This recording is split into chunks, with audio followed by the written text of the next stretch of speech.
Hi guys, welcome to Fish Hook. On tonight's episode, we are going on a worm hunting mission in the effort to catch catfish.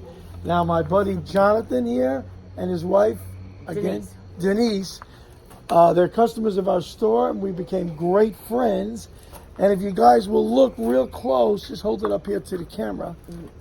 Look at that delicious little worm. Oh yeah. Is that not delicious? That's what we're here after. And that's what we're here for. So we're in their yard tonight, and he's going to show us how he catches his worms, and then we're going to use them for catfish bait. So here we go. All right, here we go. Now, let me hear that again. This is worm porn. I don't think you can post that part. Oh my gosh! Look, I have never seen worms. That's how they mate. Yep. Guys, this is something else. From what I understand, there's no male worm and female worm. All worms have multiple parts about them. They're crazy critters. Oh my goodness! So they're in love. They're not even cognizant of us. They don't care about us. They don't care about that life. They don't care about nothing. Gosh! They are in the moment. Each one's coming out of a hole, and they just meet together in bliss, heavenly bliss. Oh yeah. This is ridiculous. I've never seen anything like this before. Oh, there goes another one. Oh, wow, you could see their bodies. There you go. Beautiful. I think it was all the way out. And I don't notice any wild predators, other than me, coming to get them. But they're scared of something because they dart right back in the ground. Oh, there's one just went back in the ground. He just slid right back in that little hole. Yeah. Oh my God. Well, the birds have got to be big predators. But they're not out here at night getting them, are they?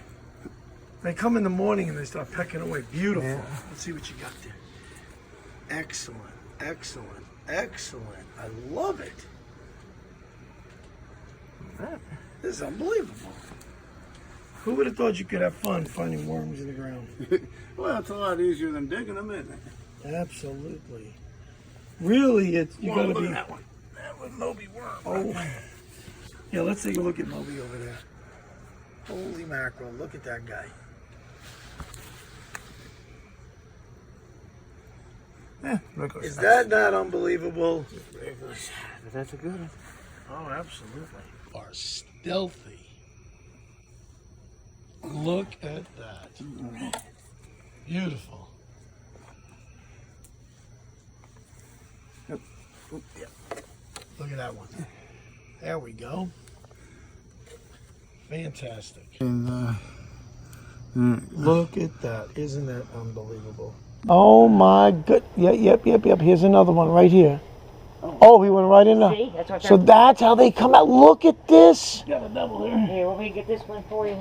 Yeah. Hang tight. We'll get. Oh, this is beautiful. This is what he's talking about. You don't want to go too fast. You got to kind of work I had them out. no idea. You got to work them out. Wow, look at that. Just pulling them out. Look at that sucker. Okay, so I saw a lot going on. What exactly was happening getting the worm collecting?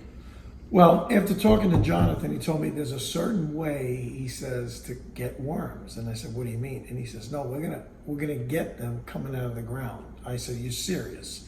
So he doesn't go to Walmart, and it's his way of saving $3.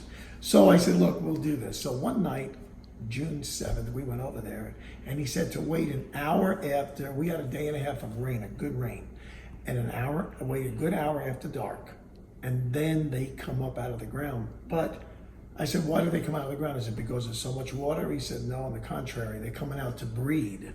I said, you are kidding me.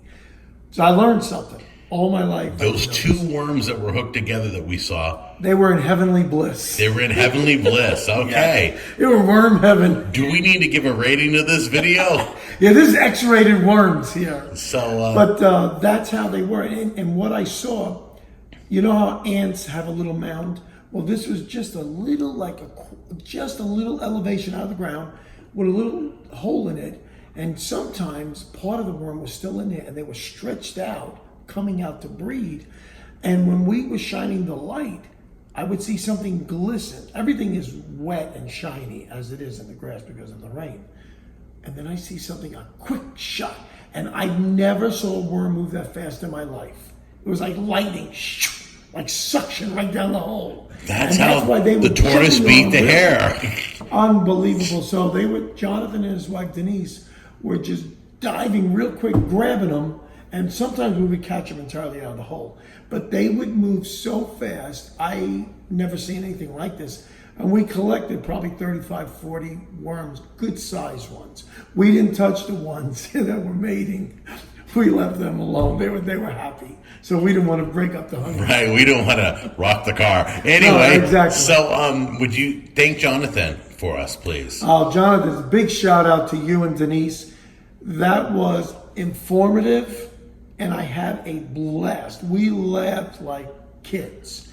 We really had a good time, and I'm going to learn that.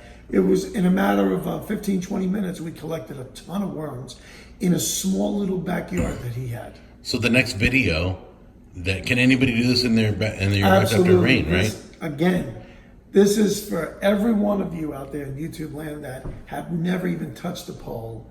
This is how you can get your bait, and it's so much fun. You got it. It's all kicks and giggles. You're out there with your mom and dad, or you and your wife. Get out there and on your knees, and you watch and you pull them out. It's hysterical. What else did he teach you? Well, we went on to there to make stink bait, so that's coming in our next video. He gave me a whole ingredient list I'm picking up, and we're going to make stink bait, and then coupled with that, we've got his imitation ripple of catfish lure, and this is great where he puts a stink bait on. So that's coming up, so stay tuned. This is awesome. And part 3, we're going to put it to test. We're going to hook it up in different formations on the lake, and we're going to troll, we're going to jig, and we're going to cast. And we're going to see, even laying it on the bottom of the lake, we're going to see what kind of fish are attracted to this. But I think it's going to be a good one. I'm going to use this when we go back to Michigan. I think this is going to work perfect for salmon under a float. Thank you, sir. Appreciate it.